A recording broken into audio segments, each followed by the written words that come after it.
Fala, terceirão, novamente.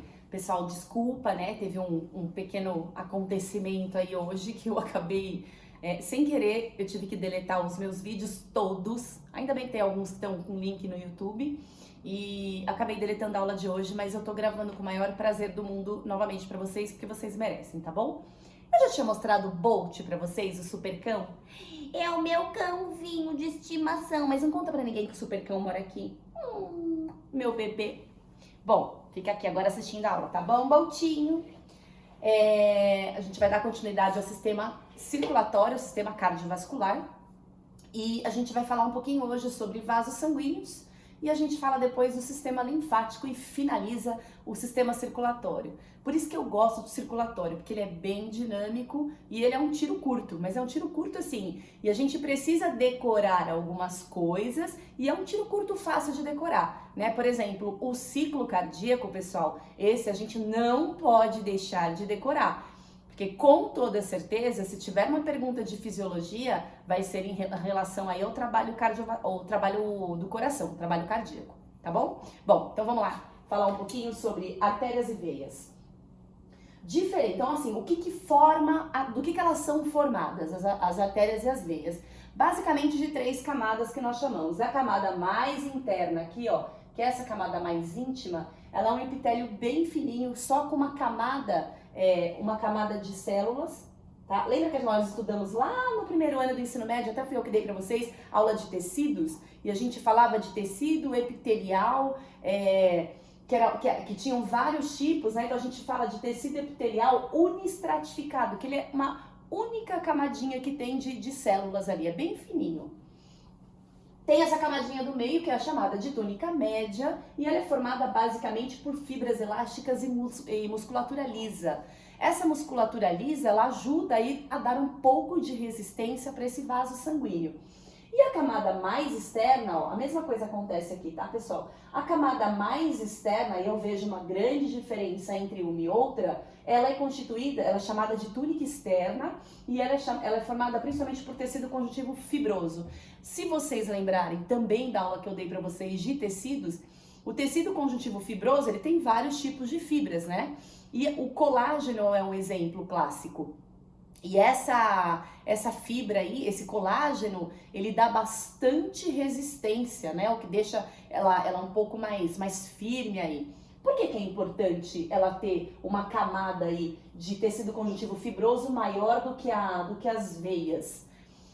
As artérias, elas estão recebendo sangue que sai do coração pelo ventrículo esquerdo. Então, quando ele entra em sístole e empurra esse sangue para fora do coração, ele vem com uma força muito grande que a gente chama de pressão, né? Que é pressão sistólica. Então, se eu não tiver um vaso sanguíneo que tem uma resistência grande ali para poder receber essa pressão, ele rompe. Por isso que as artérias têm uma estrutura mais robusta do que as veias, ok?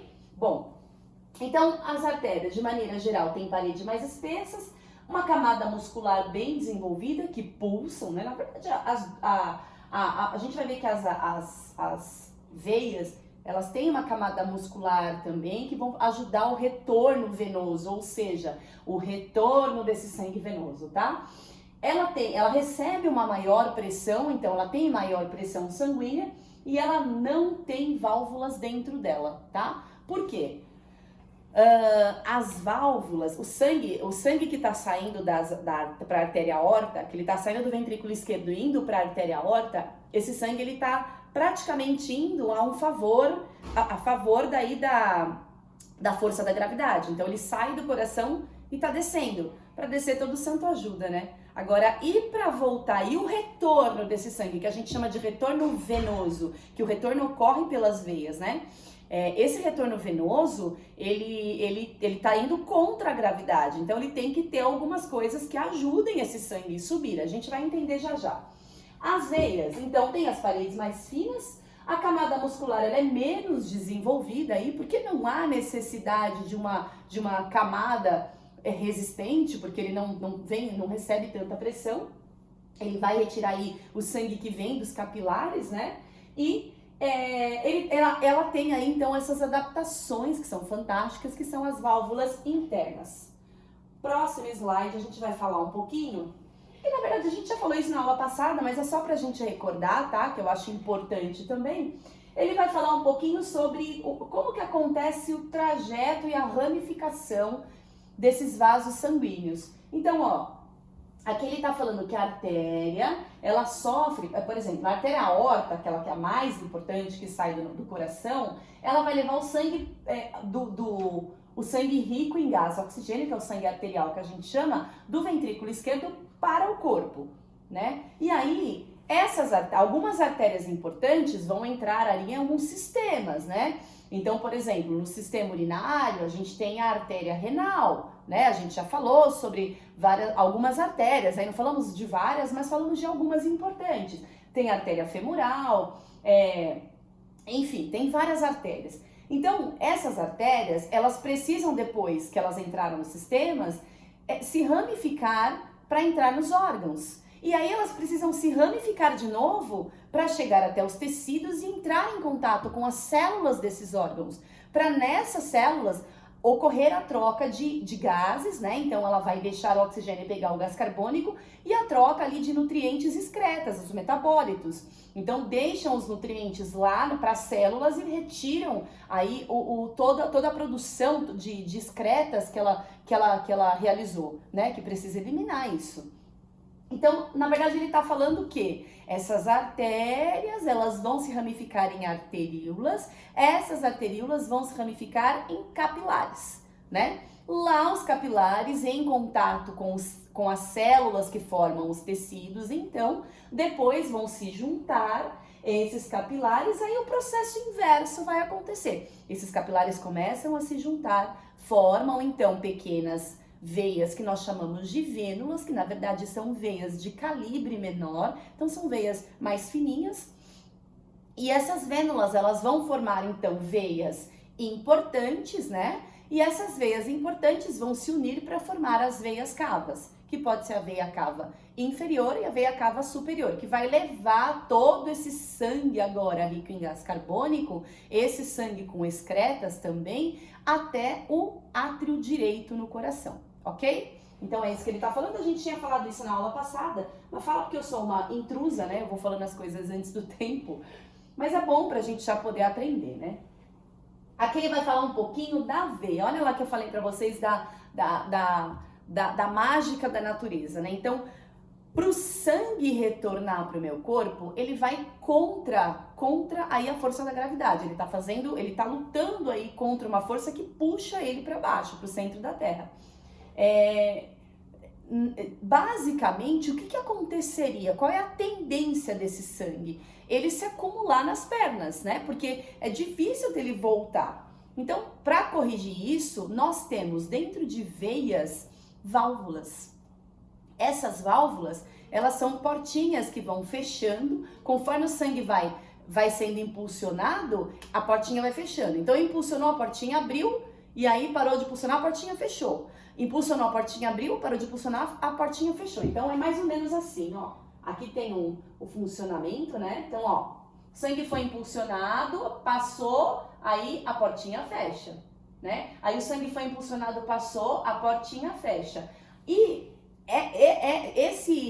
para ajudar a empurrar esse sangue, nós temos também uma parede aqui do lado, que é uma parede muscular. Um pouquinho de músculo dentro dessas veias também são muito importantes para fazer essa contração, né? Então vai empurrando o sangue para cima e essas válvulas vão fechando.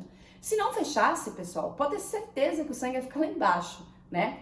Às vezes a gente fica tanto tempo em pé durante o dia, né? Professor, por exemplo, que dá aula em pé o dia inteiro, tem gente que dá aula sentada, vocês sabem que eu não consigo, né?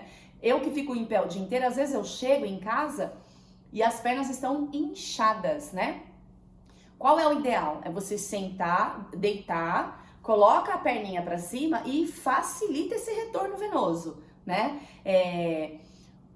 O movimento, esse fato de você ficar andando ajuda também, né? Então a atividade física ajuda ao retorno venoso porque acelera o batimento cardíaco e acaba ajudando então esse retorno. Mas o fato de você ficar durante o dia muito tempo em pé, você pode ter então a dificuldade desse retorno venoso, tá? Você pode dificultar esse trabalho. Bom, em algumas pessoas, o que pode acontecer? Essas válvulas, elas param de funcionar. Ou elas param de funcionar, ou elas têm um mau funcionamento, não trabalham direito. E aí o que vai acontecer? O sangue vai começar a acumular, não falei pra vocês? Quando começa a acumular, a veia ela não suporta guardar essa quantidade de sangue ali dentro. Então ela estufa, né? Esse estufamento dessas veias são chamadas de varizes. Então a gente sabe hoje que as varizes, elas são então problemas de mau funcionamento das válvulas que estão dentro das veias. Então é um problema circulatório, certo? Pode ser genético, aí já ouvi muitas pessoas com varizes por genética, né? Então, algum familiar aí que já tinha esse problema e aí acabou em outros membros da família também passando. O tabagismo, então o ato de fumar, ele causa um enrijecimento dessas válvulas. Então, acaba tendo problemas de varizes também, né? Por isso que homens que fumam podem ter problemas de impotência sexual, porque a nicotina, o alcatrão e todas as outras substâncias tóxicas que tem dentro do cigarro, elas acabam atrapalhando todo o trabalho de artérias e veias, né? Todo o trabalho de artérias e veias, porque vai enrijecendo aquela parede.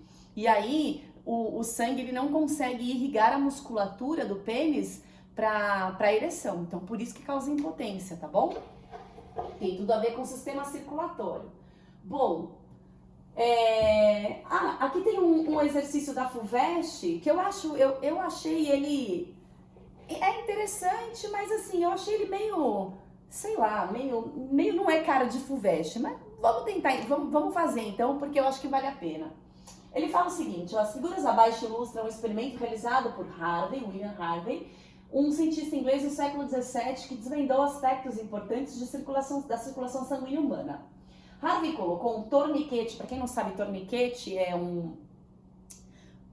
tipo um garrote hoje que a gente fala, tá? É um negócio que segura, prende a circulação, ok? Eu vou fazer aqui no meu braço para vocês entenderem o que o exercício tá falando. Então ele colocou um torniquete no braço de uma pessoa, o que fez certos vasos sanguíneos tornarem-se salientes e com pequenas protuberâncias globosas. Já vou perguntar para vocês. Ó, dá para ver mais ou menos aqui o meu bracinho, não dá? Olha só, não sei se está perto aí, mas quem é que tá estufando? Quem é que tá subindo? Quem é que a gente tá vendo? Veias ou artérias? Veias, certo? Lembra que eu falei para vocês que as veias, elas são superficiais e as artérias, elas são profundas? Eu não sei nem como é que ficou minha cara aí nesse negócio, mas tudo bem, é só para vocês entenderem. E aí o que ele fez? Ele pressionou um vaso em um ponto próximo à protuberância e deslizou o dedo em direção à mão. Então assim, onde ele apertou, ele chamou de ponto O e ele foi até o ponto H. Então ele tinha um torniquete aqui, que ele prendeu a circulação do braço do cara, e aí, finge que aqui tem um torniquete, tá? Ele vai pegar um ponto O e vai até o ponto H. Esse vaso aqui, ó, o que ele fez? Ele pegou o sangue e foi lá pra baixo, certo? E aí, o sangue que tava aqui, ele passou pra lá. Então, essa parte de veia aqui de baixo, ele aumentou a pressão, né? E essa parte de veia aqui, ó, ele tirou o sangue, ué, então ficou sem sangue, ficou sem nada, certo? Bom, aí foi isso que ele fez. E aí ele falou o seguinte, de modo a espremer o sangue, o vaso permaneceu vazio de sangue entre O e H, enquanto a pressão sobre o último ponto foi mantida. Ok. A pergunta 1 diz o seguinte, que vasos sanguíneos estão mostrados nos desenhos dos experimentos de Harvey? Veia, já falamos, né?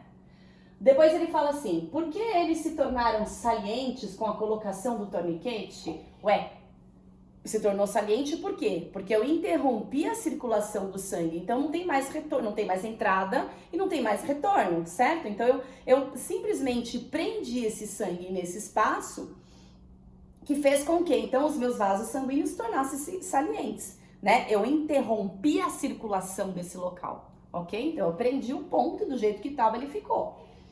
E ele fala assim, por que o vaso permaneceu vazio entre O e o ponto H, enquanto a pressão sobre esse último ponto foi mantida? Ué, porque eu tirei o sangue. Então, se eu tirei o sangue desse ponto entre O e H, como estava com a circulação interrompida, não tinha como o vaso sanguíneo entrar ou o sangue entrar no vaso sanguíneo e circular por essa região, certo?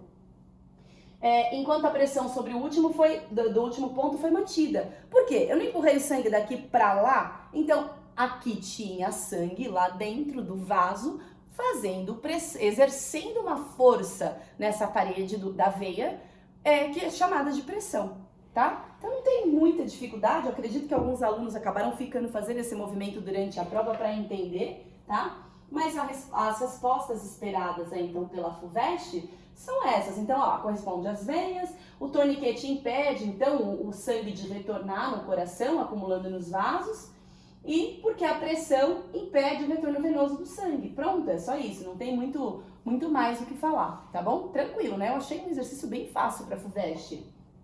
Bom, não sei se a gente está sabendo muito sobre o sistema sanguíneo, tomara que sim, né?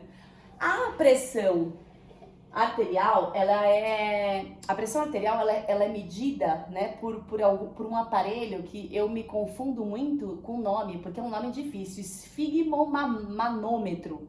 Olha aí, até gaguejei. Esfigmomanômetro. Esse é o nome daquele aparelhinho que a gente coloca, ele pressiona, né? Ele faz uma pressão e aí você aumenta a pressão e aí ele vai fazer o quê? Ele vai captar, então, a quantidade de força que está passando nos vasos sanguíneos. O que é? Quando o ventrículo esquerdo entra em sístole, a gente tem então a primeira pressão que a gente chama de pressão sistólica. E quando o ventrículo esquerdo entra em diástole, a gente diz que a gente tem a pressão diastólica. Então, ó, sístole, diástole. A sístole é a primeira pressão do ventrículo esquerdo, que a gente mede com esfigmomanômetro. E quando ele entra em diástole, a gente tem a medida da segunda pressão, então, por esse aparelho, que eu cansei de falar o nome, agora chega, né? Já falei sem errar duas vezes, tá bom. Vamos exagerar. Bom, e aí, esse quadrinho é legal pra gente ter uma ideia sobre...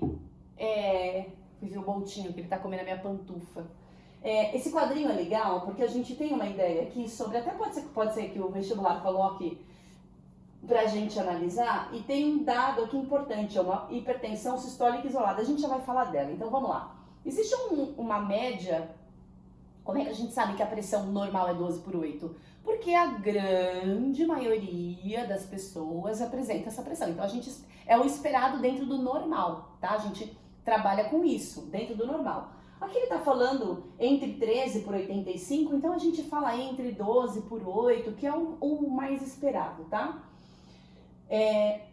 O que a gente pode chamar de pressão limítrofe, ou seja, cara, você tá no limite, vamos dar uma maneirada aí, né, praticar um exercício físico, maneirar em alimentos industrializados por causa da carga de sódio e tal. Então, olha só, 13 por 13,9, que já tá entrando quase em 14, né, ainda na casa de 85, 89, que é 8,5, 8,9. Então, a gente chama aí de normal limítrofe, ou seja, né? Cuidado que sua casa tá quase caindo. E aí a gente depois tem o 14, 16, né? Por 9, por 100. E a gente já vai entrando em quadros graves, que a gente chama de hipertensão leve, hipertensão moderada e hipertensão severa, né? E tem a hipertensão muito severa. Cara, o cara pode dar entrada no hospital com uma pressão sistólica de, cara, 21, né? 210, 21, sei lá. Pra mim já é um risco de morte, assim, absurdamente grande, enfim. O que acontece depois dos 50 anos? É muito comum pessoas após os 50 anos terem uma hipertensão sistólica isolada. Então, a maioria das pessoas que tiveram uma vida normal, elas começam a apresentar um quadro de pressão de 14/9. Que é o 140/90. Não se sabe por que isso acontece, isso é muito comum a partir dos 50 anos. E a medicina acredita que é por conta de tanta ingestão de sal, de sódio aí que você fez de NaCl, né? Que você fez durante a sua vida, que se acumulou e agora tá causando uma consequência, né? Tá tendo uma consequência essa causa que você teve aí durante a sua vida toda. E outra coisa também que também é aí cogitada como consequência é o trabalho da aldosterona, né? Então a gente tem aí alguns hormônios que são responsáveis, vocês sabem disso, né? Que são responsáveis aí pelo controle do sódio dentro do nosso organismo, do sódio e do potássio, né? E pode estar relacionado também com o trabalho deles. Não tem ainda uma explicação da medicina, sabe-se que isso acontece muito a partir de pessoas de 50 anos, o legal, exercício físico e alimentação saudável, tá bom? Bom, aqui ele mostra um pouquinho sobre do trajeto do sangue e o tipo de vaso que ele circula e a pressão que está dentro deles, né? Então, ó, a pressão sanguínea, ela é medida em milímetros de mercúrio. Ela é mais alta nas artérias, aí ela cai dentro das arteríolas, que cai dentro dos capilares, veias e vênulas. Então aqui seria esse normal aqui de 12, 13, e aqui a gente teria assim esse normal de 8,5, tá? Então ela é mais alta nas artérias e ela vai caindo ao longo do trajeto das artérias. Quando ela sai de capilares, ela já tem mais ou menos ali a pressão que ela vai entrar nas veias, tá bom? É importante, pode ser uma análise aí de vestibular, tá bem? Então, para vocês depois olharem esse quadrinho, é legal, tá? Com calma, né? Agora eu tô passando aí de uma maneira mais apressada porque eu tenho um tempo para vídeo, né? Bom, falar um pouquinho do sistema linfático. O sistema linfático, ele trabalha adjunto, junto ao lado, né? Do sistema circulatório. Bolt, não come a minha pantufa. Vem aqui. E aí, esse sistema linfático, ele tem uma função importantíssima. Então, ele não são vasos sanguíneos, a gente chama de vasos linfáticos, né?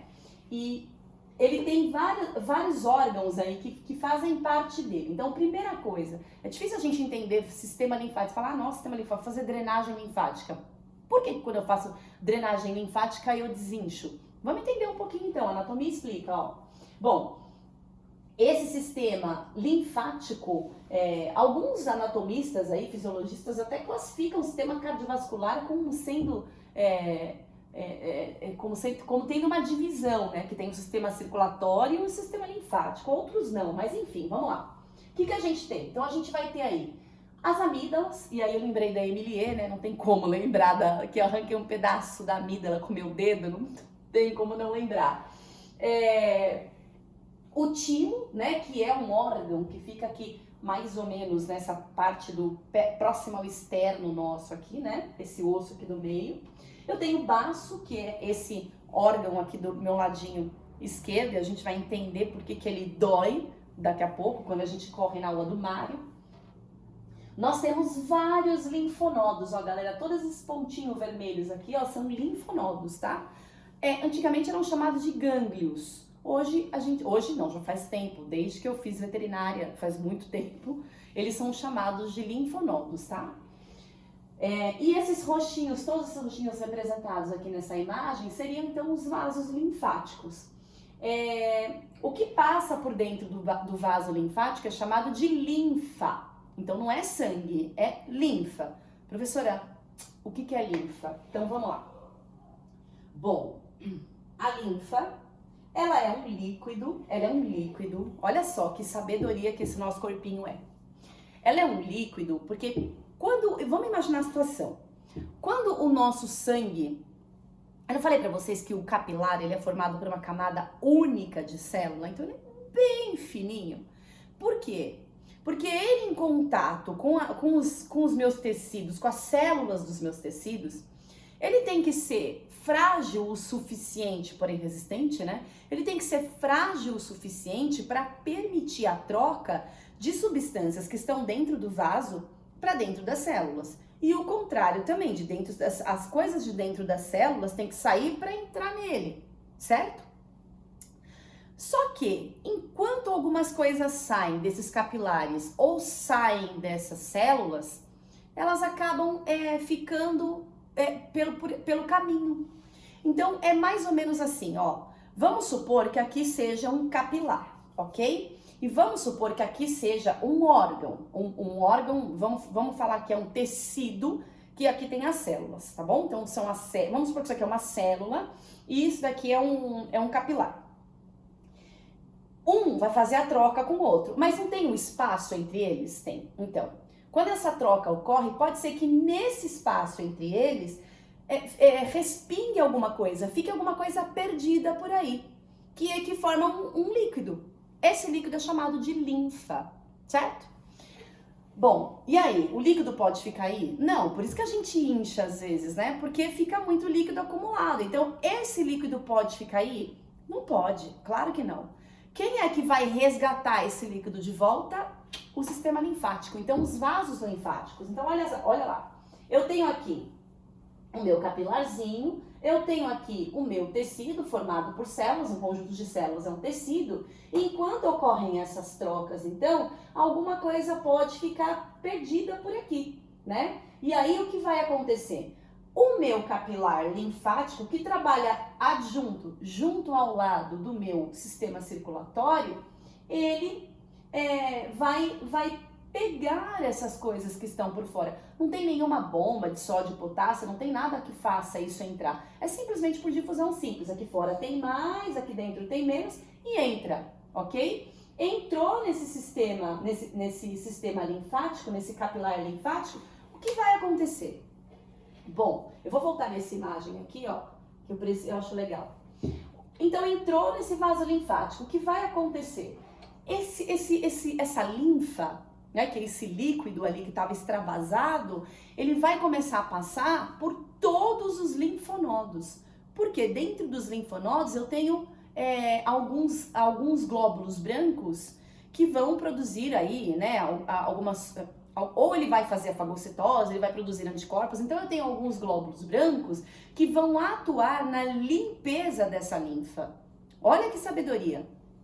Se eu não limpar a linfa, o risco de eu devolver, porque a gente vai devolver isso para o sangue, o risco de eu devolver alguma coisa contaminada por um micro-organismo é muito grande. E se eu colocar isso contaminado de volta no sangue, pessoal, infecção generalizada, septicemia. Então a função do sistema linfático é importantíssima, porque ela vai drenar esse líquido que ficou extravasado aí entre os capilares e os tecidos. Então ela vai drenar, vai fazer toda a limpeza aí para remover impurezas e micro-organismos, e aí ela vai subir, ela vai lá na veia cava, ela vai lá na veia cava e vai transportar linfa para uma veia que chama veia subclávia, né? Que ela é uma ramificação da veia cava superior, e vai, colocar de volta todo esse líquidozinho aí, limpinho, então, que foi resgatado entre os tecidos e os capilares. Muito sábio, né, gente? É perfeito, o corpo humano é perfeito. Aqui ele está representando só os vasos linfáticos conectados ao extremo, aí, extremamente conectados aos linfonodos. Olha quantos linfonodos nós temos, né? Então, antigamente eram chamados de gânglios linfáticos, e a função dele, então, é filtrar essa linfa e remover micro-organismos, enfim, impurezas, né? Que possam nos prejudicar. E também faz parte do nosso sistema linfático as adenoides, que não dá para ver, tá? Adenoide a gente não consegue ver. Elas ficam atrás do palato mole, lá para baixo, né? As tonsilas, que a gente consegue ver aqui, ó. Alguém me perguntou na aula como que era o nome da campainha. Úvula, tá bom? Alguém me perguntou, eu não lembro quem foi. Não sei se foi a Emily, se foi a Gabizinha, alguém me perguntou. Bom, o timo e o baço também fazem parte desse sistema linfático. Então, além dos linfonodos, eu também passo essa linfa por esses órgãos. Qual que é a função, então, do baço? De maneira geral, né? A função do baço, ele armazena hemácia. Eu falei pra vocês que eu ia falar por que ele dói quando a gente, às vezes, tá fazendo exercício. Quando ele corre, ele só vai doer se você não estiver se exercitando de uma maneira correta. como ele armazena hemácias e elimina hemácias velhas, quando você está correndo, você precisa de mais oxigênio. Então, o que, que o baço faz? Lança mais hemácia na circulação sanguínea, na corrente sanguínea, para você ter a capacidade de pegar mais oxigênio e suprir esse aporte para suas células. Bom, se você está correndo, fazendo exercício e falando ao mesmo tempo, o seu baço ele dá uma doída, que é o que você faz. Você tem que parar, porque senão o cara não para de doer. Aí você fala, nossa, pera, não consigo. Por quê? Ele tá falando assim, amigão, o negócio é o seguinte, você tá se exercitando, eu tô fazendo a minha parte. Então faça a sua, respire corretamente, porque eu não dou conta, né? Você tá liberando aí, você tá colocando gás carbônico e liberando outras coisas que eu preciso pela voz, pela fala. Para de falar, inspira pelo nariz e expira pela boca, faça o seu trabalho que eu faço o meu, né? Porque daí dá certo, por isso que dói o baço. Ele também tem função de armazenar linfócitos e monócitos, que são, então, os glóbulos brancos, e também de remover micro-organismos. Então, também tem uma função importante, porque essa linfa também vai passar pelo baço, também passa pelo timo, né? O timo também tem função de produção de glóbulos brancos, tá, pessoal? As adenoides, na verdade não é que o timo produz. O timo, a produção de células brancas e vermelhas vem das medulas ósseas. A gente já aprendeu isso. Mas ele é um órgão, o timo é um órgão importante de armazenar os glóbulos brancos.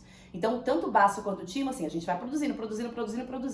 É como se fosse uma reserva. A hora que tem um ataque, eu tenho um lugar que tem ali guardado para eu poder me defender, tá? Então, só corrigindo aí. E as adenoides? As adenoides, que são aí as tonsilas, as adenoides eu já falei, que elas estão atrás das tonsilas, lá perto do palato mole, que também tem função aí de armazenar alguns glóbulos brancos, que ela tem principalmente função de quando a gente está falando, que ela está aqui nessa região, né?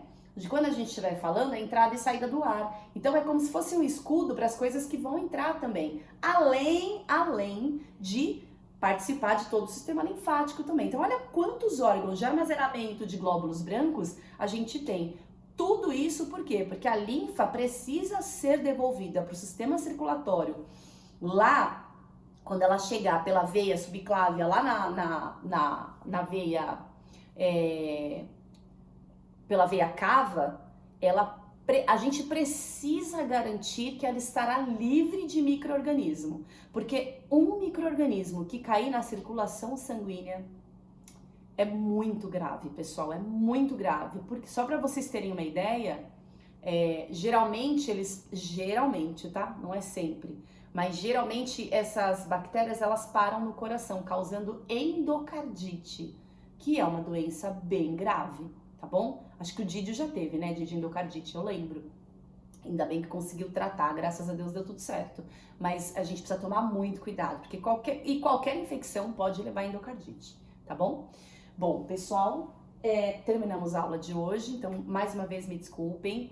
Na terça-feira haverá a aula online, eu tô bem ansiosa para isso.